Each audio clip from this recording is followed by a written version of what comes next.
Welcome to another segment of the Grassy Knoll on this Friday, May 21st, 2004. Our guest this evening, is at least in the first hour, is physicist Dr. Michael Elliott of 911review.org. This is a return engagement for him, and we'll be talking with him about 9/11 and even more tragically, about the next 9/11. But first, let me remind you that archives of all shows can be accessed at Vyzygoth's GrassyKnoll.org. Every one we've done that we ever saved. I think Harry even found the first one we ever did, which we probably should trash, but we'll probably play it on our anniversary, which is coming up on July 16th for 2 years. You can also listen to past Grassy Knoll shows and other alternative programming on Live 365. Go to pascoradio.org and check out the schedule. We are streaming at kgrn.net. If you're ever going to tell anybody to listen on the net wherever they should be, they click on Listen Live Worldwide 24/7. So if you want to listen to future shows live and you're not near a radio, remember we're on from 5 to 7 p.m. Eastern Standard Time, or Eastern Daylight Time now. Also, during this show and in the second hour, you may send an instant message to ask a question or make a comment if you're on AOL Messenger. And this is the IM address, AM 1350 WDCF. Lastly, the views expressed on the Grassy Knoll are not necessarily those of the management, staff, or advertisers of WDCF, WZHR, and the Tan Talk Network. And now, to go to our guest, Dr. Michael Elliott. We had some reverb on the phone line. Doc, how do you sound now? Well, I hope better. Harry Spencer has joined me. He's unusually punctual, and we're here to talk about what brought you back. And the topic on your mind was exactly what? Well, I wanted to pick up where we left off last time and give you a bit of the evolution from where we were in looking at what really happened on 9/11 and where that makes us think we are now. Because as we went through, our starting point for looking at 9/11 was very simple. A few of us who were pretty good, solid, strong science backgrounds took a look at some of the pictures. Ooh, we got the reverb back. Yeah, I thought what it was. Okay, we're good. Okay. Took a look at the evidence of 9/11, and that's especially the pictures. And when we started looking carefully at them, they just didn't add up. They didn't add up to what the sort of Ali bin Laden and his 20 hijackers fairy tale was. And first and foremost, if your listeners have a chance to go to our website and take a look at the picture that we use on the top page for the Pentagon attack.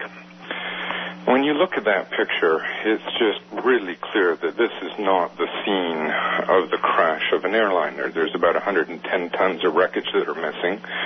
The lawn is in perfect condition. And there's this huge fireball coming out of it that is just way too hot to be a kerosene fire.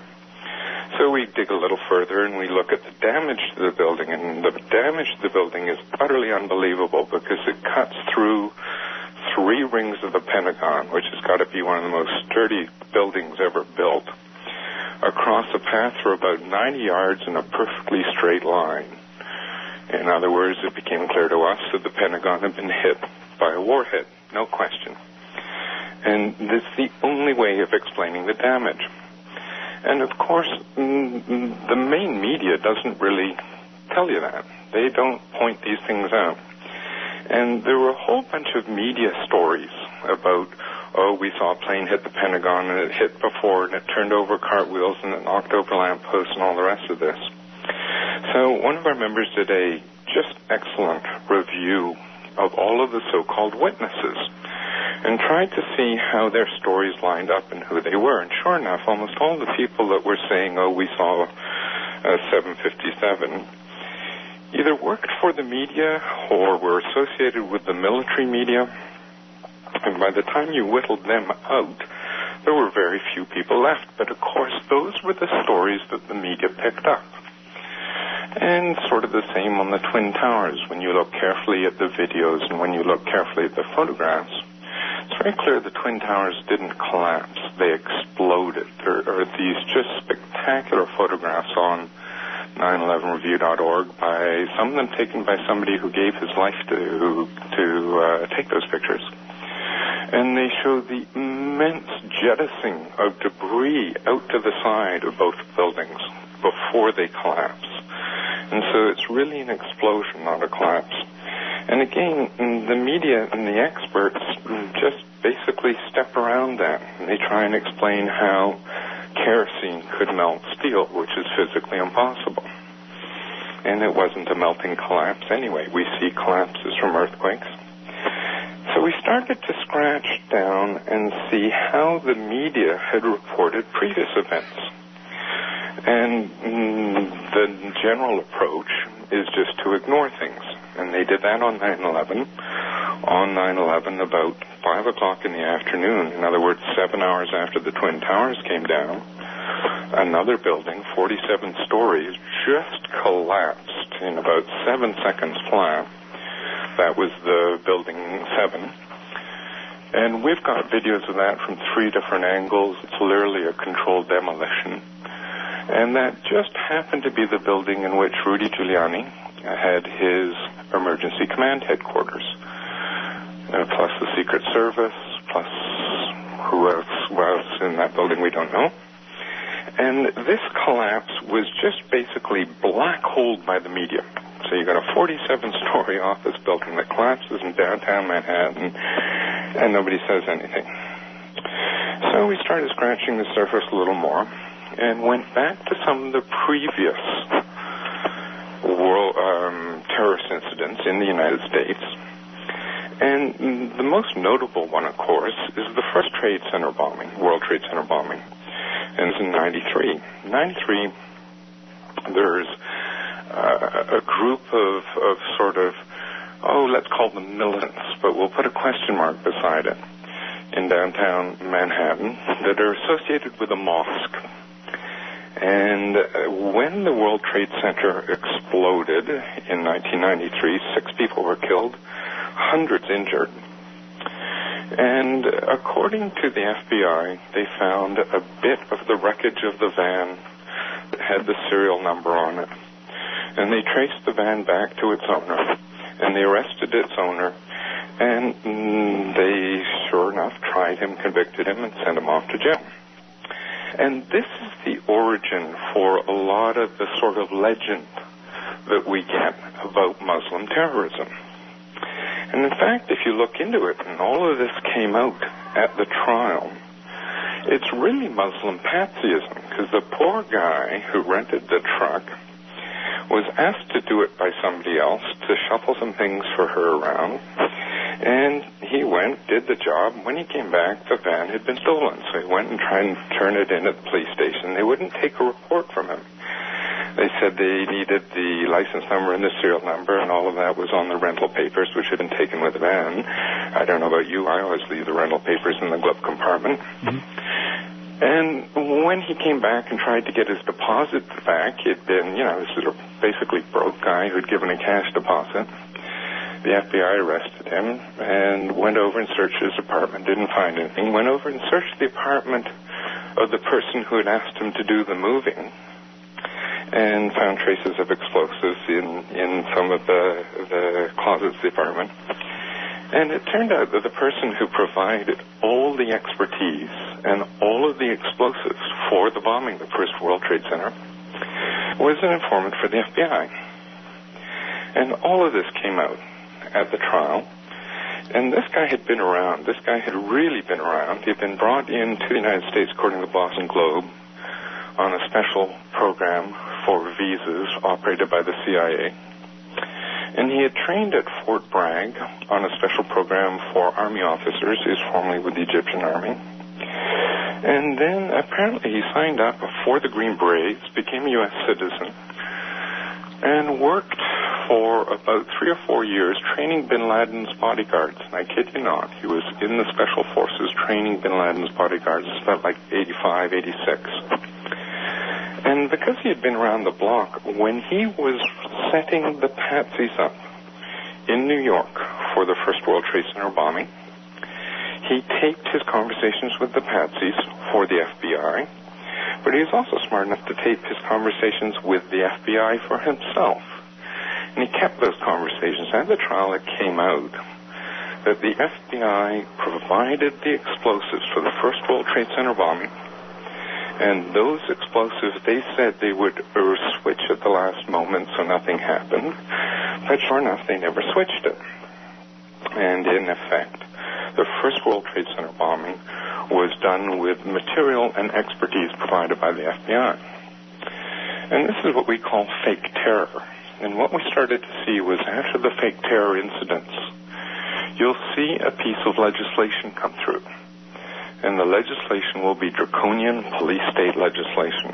And after the first World Trade Center bombing, the piece of legislation that came through became ultimately the Effective Death Penalty Act. And it ran into opposition. This was under Clinton. And the second bombing comes along and takes care of that. No problem. The second bombing was Oklahoma City. And the Effective Death Penalty Act was passed very shortly after. So we're starting to see this pattern of terrorist events where the FBI or the intelligence agencies are directly implicated as they are in 9/11. And sure enough, days after 9/11, the Patriot Act shows up, 690 pages. They pretend that it was all written in 5 days and try and just basically ram that through Congress. And they were starting to have a little trouble with the Congress. There were 2 senators, because by then Bush had lost control of the Senate. It was in Democratic hands. And there were 2 senators in particular that were leading the opposition. One was Leahy, one was Daschle. And this is, of course, the 2 most important senators. It was the head of the Judiciary Committee and the head of the Senate, the majority leader for the Senate. And about 5 days later, they get an envelope containing anthrax. And so the scare in the Capitol because of the anthrax was basically used to push through the Patriot Act. Let me stop you for a second, if I could, Michael. One, I think that was Ashcroft's answer to the both of them for being critical. And 2, we have a listener, and I cannot say for what concern he works, but he documented the fact that Homeland Security was drafted through the 90s and that there was a foundation that openly bragged about having drafted it. Yes, and he's probably referring to the Answer Institute and their sub-branch for Homeland Security. Yes, you're absolutely right. There were work done for basically building the foundations of the terror state. But in order to translate that into legislation, it really takes quite a bit of time if you're going to do it with any care and precision. Right. And this bill appeared almost magically. This bill also was very interesting in the fact that the normal process in the Democratic way of handling things is to give it over to a committee to be reviewed, both by the House, both by the Senate. As far as I know, that never happened. And Ron Paul, who's a senator from Texas, right, and an educated and a bright one. I think he's a medical doctor before he became a congressman. What a step down. Yes, it goes from helping people to... Oh, I know. And he said literally nobody read the Patriot Act when it went through. They just bulldozed it until the last moment, kept changing things, kept the House in session until midnight, and basically rammed it through. And this kind of pattern of trying to create an event that will allow the next piece of police state agenda to go through is starting to get a little alarming, because we've seen it 2 or 3 times now in the States, and we've got the next piece of legislation waiting in the wings, and it's called, of course, the Patriot Act 2.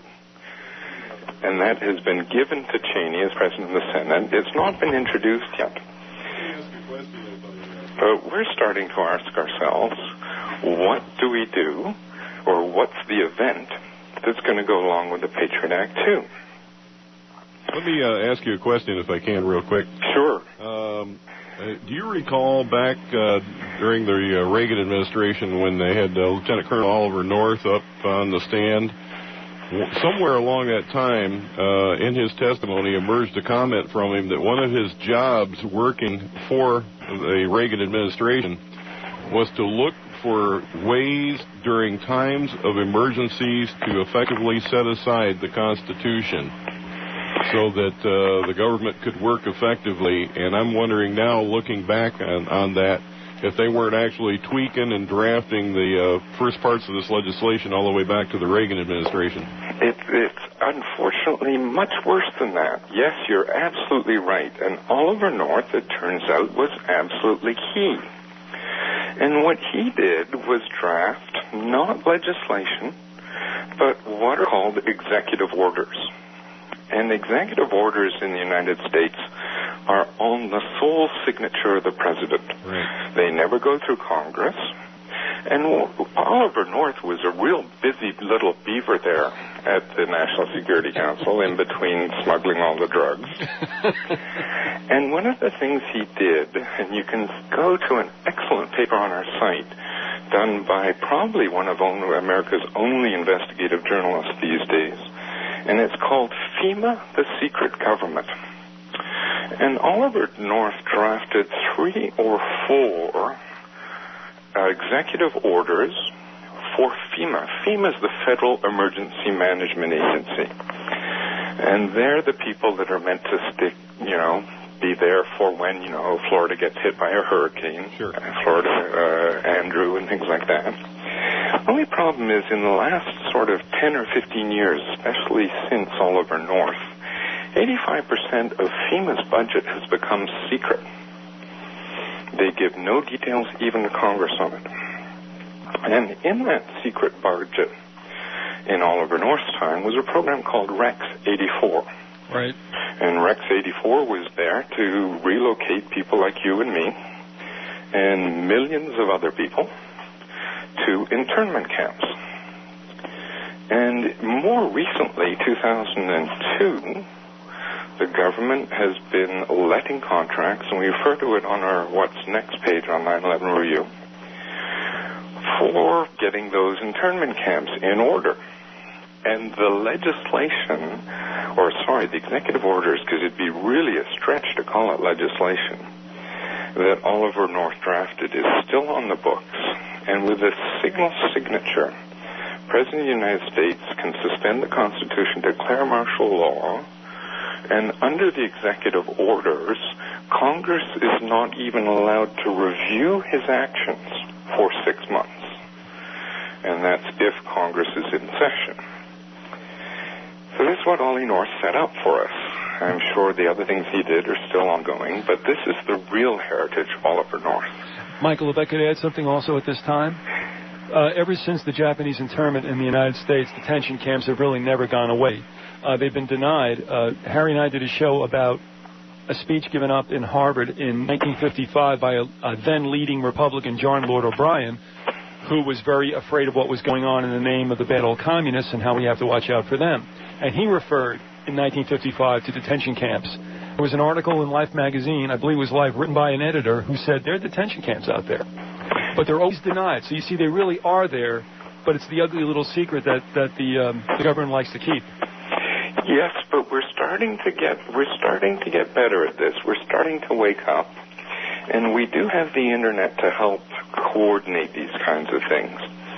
And one of the things we've started doing is, for example, we watch especially ARPA, but in general, the awarding of contracts, because when contracts get awarded, they get published in most of the cases, and we started seeing these preparations for exactly those camps, which, as you say, date all the way back to the 40s and 50s, getting them ship-shape and in order. They're actually refurbishing some of the former Japanese internment camps as well out in the West. I would not be surprised, especially if Schwarzenegger's anywhere nearby. I don't have the tumor. I know. So this is something that I think your listeners can really help, because in a certain sense, tracking these things and tracking these camps takes people down on the ground at the local level. And even though this is all coordinated out of Washington, it's all done through local authorities. And the local authorities are usually, nice people like you and I kind of thing. It's the federal program you have to look out for. And this is all documented in an article from 1995 that we have up on our website that actually links back to the Library of Congress copies of the executive orders. And it's called FEMA, the Secret Government. Now, if you happen to ask yourself, when's the last time you saw Cheney out above ground? Yeah, I know. It would probably date back quite a long time, back to when he was pushing his Enron Energy Committee. And Cheney's been very low-key. Well, I don't think he's been low-key. He's been underground, quite literally. And FEMA has a set of facilities that they call continuity of government facilities. And on 9/11, they moved large portions of the active government into continuity of government bunkers without telling anybody. Needless to say, there were no Democrats in there. And this is the kind of thing that we're seeing left, right, and center getting set up. And we're starting to get the feeling that there's a setup. And the setup has to do with FEMA. And if you look at the Library of Congress and you go to one of the current bills they have before the House, House 2844, it's only a 2-page bill. It's really kind of cute. It says if too many representatives get wiped out from any state in some large event, then the House can declare elections in that state for representatives on a 21-day time period. If I could, Michael, I have that in front of me, and it says, the bill's summary says, to require states to hold special elections to fill vacancies in the House of Representatives not later, as you said, than 21 days after the vacancy is announced by the Speaker of the House of Representatives in extraordinary circumstances and for other purposes. And they go on later to define extraordinary circumstances. That's a beauty, as having lost 100 members. Right. Whoa. What happens if the Speaker of the House is one of the 100 members that get off? Then Al Haig becomes president. Al Haig takes over. Good. You? Well, I'm sure somebody will be in control. We can be sure of that. This is absolutely essential. You've got a republic, or supposedly a republic, that's been through 2 world wars, all sorts of other disasters over 230, 40 years. When has anybody ever needed to have this kind of power concentrated into the House? 21-day elections is just totally unheard of in the United States.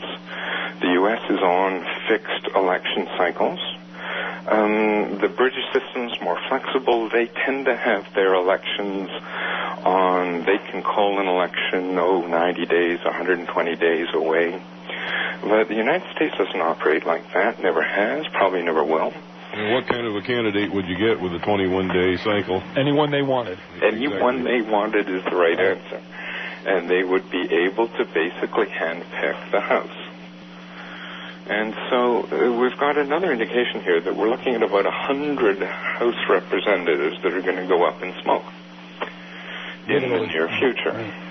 That's amazing that they just come up with this when you consider the peak of the Cold War and the threat of nuclear war was around the corner at every turn, and you would have thought that some sort of legislation like that would have been drafted back in the 50s. Absolutely. And this is, we're at a time of peace, right? Exactly. And this is the kind of legislation that's starting to make us sit up and take notice. And in with this, there were about a half dozen other little things that started to draw our attention to the fact that if they get away with 9/11, we've got to ask what's next. And we'll end on that note right now before we go to commercials. We've been talking about 9/11 past. I warned you about the Grassy Knoll on WDCF AM 1350. That was a little better. What he's referring to, Michael, is he hates my bump or whatever I do. It's never good. It's like Sesame Street. Yeah, great to hear that song again. Yes. Thank you, Michael. Well, and ask him where he got it. I won't. Okay. No, he thinks he had a version he gave to me, but he doesn't know that I got it off Crazy Iowa DC's music list. Okay. All right, now, we were talking about what has happened. Do you want to switch gears in the second half to what might be coming? Well, around the fall, we started to see these things like that interview saying that if we get another, there was the interview in GQ, if we get another terrorist attack, well, the Constitution's going to go. And you start to look at the media constructs that went into 9/11. We did the physics, we did the images, we did the bogus images, we did the photoshopped images from the Pentagon. And sooner or later, somebody got around to doing the media construction, the legend, what we call the legend. And there's an absolutely excellent article on our site that's called Truth, Lies, and Legend of 9/11. It'll take you a day or two to go through. It's about 60 pages long. But he deconstructs the whole setup in the media of the different bits and pieces. And in almost all cases, their setup, for example, in 9/11, there was basically nobody in the United States ever charged with facilitating it, except for Moussaoui. And Moussaoui's still on trial, and Moussaoui's handwritten notes are on the internet, and he says the government was behind 9/11, which is quite interesting, but they tried a couple of other people over in England and in Germany. Rassi was arrested shortly after 9/11, maybe September 29th, I think, in England. And he was just this was trumpeted as being an absolutely huge event. Mueller said this was a great break in the war on terrorism. And sooner or later it came to trial, and it came up to a British judge because it wasn't in America, and the British judge took a look at the evidence. And the evidence that the United States supplied was a webcam photo of the accused with the cousin of one of the supposed patsies, and that was it. And the judge just lambasted the prosecution, threw the court case out, and he's now suing the U.S. government $30 million. And we tried to trace back where the bits and pieces of the media legend got constructed. And we started to see who were the shills, who were the people in the media that were contributing the stories. And all of the stories make a sort of, a thin veneer for things like the Washington Post and the New York Times. And if you scratch them, they all fall apart. Take a look at Truth, Lies, and Legend and watch how the supposed paymaster for 9/11 weaves duck and dodges, or gets killed twice, or gets arrested with great fanfare a year after his wife says he was killed in a shootout.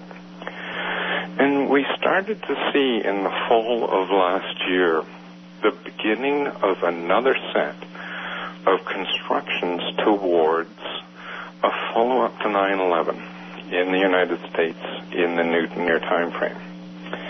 And of course the speculation is, or the speculation has become, we'll have a follow-up to 9/11 instead of an election, because they don't have a sure thing with the black box voting machines. They haven't gotten enough of them in yet. And the odds of an attack within the United States to preempt the election, of course, are very high. And on our site, we go through the bits and pieces of the media legend that is being constructed towards another event. And, of course, they all say, it's the same people that did 9/11. Well, we know the people that did 9/11 are in Washington. So we agree it is the same people who will do the follow-up. Let me interject here real quick. In recent news, have you been following this, quote, 9/11 committee that was in New York the other day? C-SPAN actually had to pull away from the coverage of it because people in the back were beginning to scream that the people that were responsible for 9/11 was the United States government. This is some of our crew. Some of our crew weren't allowed in. But there's a great Associated Press photo. I think it was when Rudy the Recycler was testifying. Yes, it was. And it's Karen Brightweiser, one of the Jersey girls, I think, who has a sign up, and it just says one word, and that's lies. You bet. And that's all that is. I mean, they didn't even bother appointing a Chief Justice of the Supreme Court this time. I guess he was too busy duck hunting.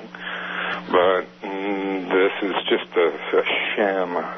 3,000 people are dead, and this is just a sham. So we really basically have been ignoring that. I've got all sorts of questions. Would love to ask Rudy the Recycler. But needless to say, they don't take our questions. And in fact, like you say, C-SPAN's been cutting us out. A couple of times over this is back 2 or 3 months ago, a couple of people associated with 911review.org got some questions in at the microphone, and they hummed and hawed and didn't answer them. But that segment got cut out of the C-SPAN coverage. So you are in basically a Stalinist censorship mode here. People just get airbrushed out, and the questions get airbrushed out. This is the kind of media we have to live with, and this is why people like yourself and your program are just so important, because really the alternative is the only alternative we have is radio. And we've got to construct our own alternative to the media. But we've got to do it quickly, because if we are reading the signs correctly, they are getting set up very soon by putting through, there's the bits and pieces that we look at. For example, George Bush was saying that we will have an attack before the next election. So this is the Washington Post, I guess 24th of April, somewhere around there. So it's not like they're being subtle. They're being very blatant. But what worries us even more is the legislative agenda that we're seeing. And we referred to the executive orders. One thing to remember about executive orders, besides the fact that they are not reviewed by Congress, and in certain cases not reviewable by Congress, is that in the recent history of the United States, I think the last one that was ever overturned was by Abraham Lincoln. So in other words, when they put these things forward, the chances of overturning it, no matter how unconstitutional it is, are very, very small. And we see what's waiting for us by reading through the FEMA-based executive orders by Oliver North and others. And in this sort of construct, we've got to look also at the legislative agenda elsewhere. Because unlike previous coups d'etats in the United States, the really big difference this time with the war on freedom is that they're going global. They're going for the whole banana. And that's the world. And we are starting to see a legislative agenda basically inspired by or imposed by this U.S. terror cabal or terror cartel go through Australia, Canada, Britain. Britain has before them a bill called the Civil Contingencies Bill, which is even more draconian than the Homeland Security Act of 2002, and basically implements the equivalent of the executive orders. Canada is just about to pass Bill C7, which is what we call Canada's Patriot Act 3. Any Canadians should look on the website to the link, Canada's Patriot Act 3. And this agenda is getting put in place so that they're going to be ready for the summer. And they're going to be ready for when, of course, the Congress is not in session. And we've got to take these things quite seriously in the sense that we know they did 9/11, and we know they did the first World Trade Center bombing. And if they get away with it, you've really got to ask yourself, what's next?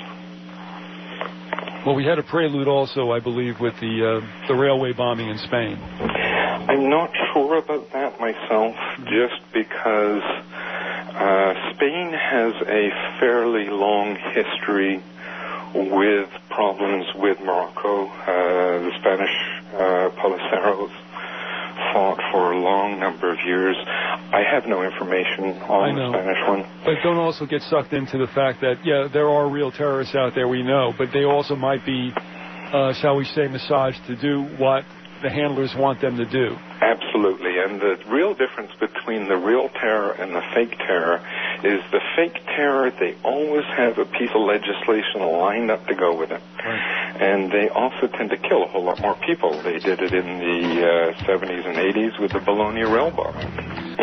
Go ahead, Harry. Just step all over the little drop in there, all right? I was just tears welling up in my eyes. The show's coming to an end soon. I can't even see. Yeah, I know. With us is Dr. Michael Elliott, a physicist of quantum physics. Is that correct, Doc? That's right. All right, that's scary to even contemplate, but he's with us to talk about in this last segment the 9/11 yet to come. And take it away, Doc. Well, we started watching this media build-up as we were talking about, and one of the things that just sort of jumped out, exploded onto the American scene, was Richard Clark. Richard Clark comes fresh from being really on the insides of things, writes a great book.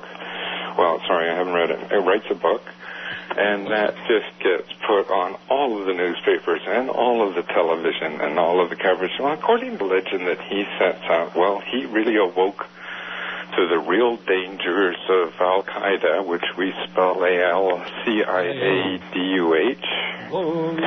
in 1993 at the World Trade Center bombing. But when you scratch the World Trade Center bombing, you find the people at the center of it are both the FBI providing the expertise and the explosives and the CIA down the street with an operation they built up over 5 years. And somehow, I don't think Richard Clark seems to have mentioned that in the interviews I've seen with him. And there's wall-to-wall coverage. He's almost treated like a new hero. And, of course, he's coming apparently criticizing the administration, but, of course, criticizing them on something that doesn't matter. And in the build-up with Richard Clark, you see it going to an apex, or sort of a point that was the reason for this whole shimmer. And that was an interview he gave with Ted Koppel. I don't know if you saw it. There's a transcript on the internet. This was on Nightline.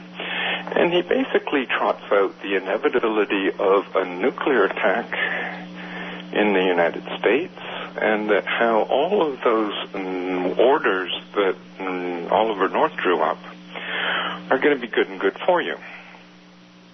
And this really makes us stop and look very carefully, because this, we believe, is part of the setup.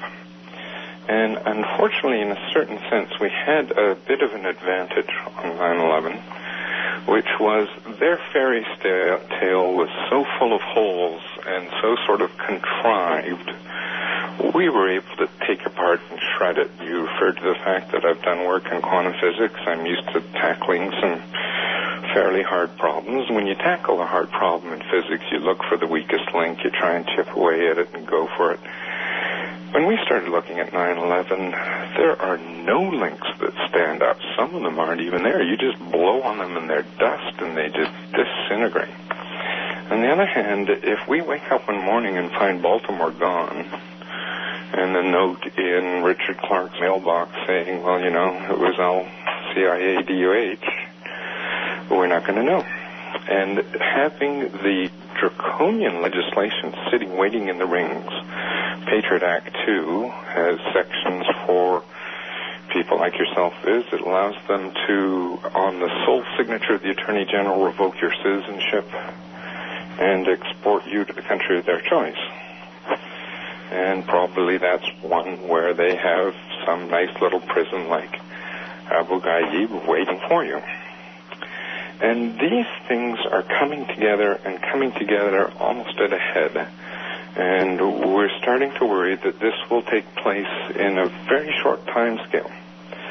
Unless America really starts to realize that if they don't get the truth of 9/11 out, we're really inviting another one. That's correct. And do you want to touch upon at this time, obviously the link that you have on the website, 911review.org, the coming nuke? The coming nuke is a thread that we have picked up in the foreign press that was very similar to one of the threads that was woven on the supposed paymaster of 9/11. Of course, the paymaster for 9/11 is the $30 billion intelligence budget that comes out of Congress, but they didn't really say that way. And they tried to create this alternate cash flow for the paymaster of 9/11. And the bits and pieces of that story started with finger-pointing at Pakistan by India. And we're seeing finger-pointing by India saying that Pakistan provided Iran with illegal nuclear weapons. Now, what happened was the head of the nuclear program was arrested in Pakistan, and the president of Pakistan, Prime Minister of Pakistan, refused to proceed. Basically forgave him. Basically, well, I'm going to say refused to proceed, because it's not clear that there was anything to forgive. But if you noticed, soon after he forgave him, there were car bombs waiting for him, twice, very close. So we've got to look at the media story that's being created, and they're weaving Libya in there, and I think that's why Libya's come back on the scene as a born-again freedom fighter. And look at this build-up towards a nuclear event, or we've detected this other thread because of the biological preparations that are embedded in the Homeland Security Act for giving people like you and me forced inoculations, which go very well with Oliver North's internment camps. We're looking at two possible scenarios in a very short time. And unless we start to expose the workings of this sort of shadow government, I think this is the kind of thing we can look forward to. I'm concerned that as these 9/11 hearings might have taken an unexpected turn for the reptiles, that they and other things start to build up on them, that people get hip. I'm afraid that's when they're going to turn around and do something, because then they can just quash any kind of resistance whatsoever. I used to think like that, and then I basically realized that they're going to do it anyway. Oh, yeah. I just think it's going to accelerate the time. Yeah. It may change their timing, but I kind of doubt it. These things are set up years in advance. Well, we've said this before. You know, when Gary Hart made an appearance on Hannity and Combs on the Blowtorch 77 out of New York City, he said there's going to be another attack. He did not hedge what he said. And he belongs to the Council on Foreign Relations. And listen to this. How rich is this? He names these three cities: Denver, Dallas, or Cleveland. There's some really interesting stuff going on at the Dallas airport, that's for sure. Denver airport. Oh, the Denver, you mean the New World Airport? The New World Airport. Yes, those are likely candidates, but don't forget, you got to take out 100 representatives.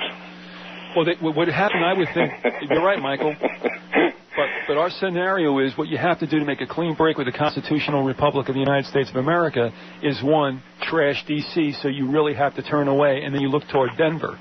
Yes, and that's exactly the setup we're seeing. Now, it doesn't actually, things are getting a little out of hand here. There's no need to actually rule out London or Vancouver. Good point.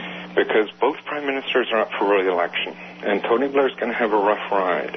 And they have put through the Civil Contingencies Bill legislation, and as long as they happen to take out the mayor because he's in the left wing, they'll be just fine if they hit London too. So I agree.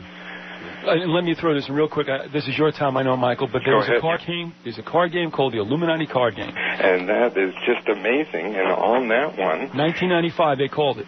They called the Pentagon just perfectly. They called the Twin Towers hit in 1995 to the right story. And they have a card there that shows the Tower of London. Coincidence. Falling over in a nuclear blast. Big Ben comes down. Big Ben, I'm sorry, you're right, Big Ben. There's one other thing that's in that deck, which is a little worrying, because as you said, we have two pages. We got What's Next, which develops the biological terrorism, and don't forget, the only biological terrorists are American. They used it on the anthrax attacks on 9/11. And we got this other thread that another one of our researchers pulled out, which is this coming nuke thread. Well, in that deck, there is a card which says both at the same time. Now, can they access that on your website? I've done it through Cutting Edge newsletter. Can they get it on yours? Yes, they will be able to. Get them to sign up for our announcements list, and we'll get that page up on the first World Trade Center bombing. That's going up this weekend, and we'll do one on the cards next week. Yeah. And the week after, we'll do our take on the Berg video. Was I the one that gave you that thing, by the way? Yes, you were. Oh, all right. Now it comes all back to me. Absolutely. Because we've taken a look at the Berg video frame by frame. Right. And I don't know if you look, but this thing's not standing up very well. No, it's so bogus. Within 2 weeks, we should have a page up on that. Get them to go to 911review.org, and there's a list there. There's a click there for signing up to our mailing list. And if you get on our mailing list, then we'll be able to let you know when we have new pages. Well, you heard it right there. Go to 911review.org. Dr. Michael Elliott's a major force behind that. Doc, it goes by so quickly, but I'm glad you came back and shared that with us, and no doubt you'll come back again, will you not? Always a pleasure to be on your show, Viz. All right, God bless you and good night. Thanks.